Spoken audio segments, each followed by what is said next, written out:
Hello guys, আজকে শবে বরাতের রাত। রান্না করছি।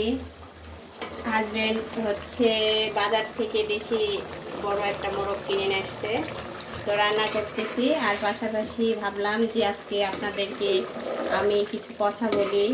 কথা হলো যে আমি হলাম, যেহেতু আমার জেলা হলো নওগাঁ, থানা হলো ধামরাহাটের মেয়ে আমি। তো আজকে সবাই আমরা আবাদত বন্দেগী করব। তো সবাই সবার পাশে থাকব, ভালো কাজ করব, এটাই আমার বার্তা। একে অপরের পাশে আমরা সবাই থাকব, সবাই যেন আমরা একে অপরের পাশে থাকতে পারি, এই প্রতিশ্রুতি করি।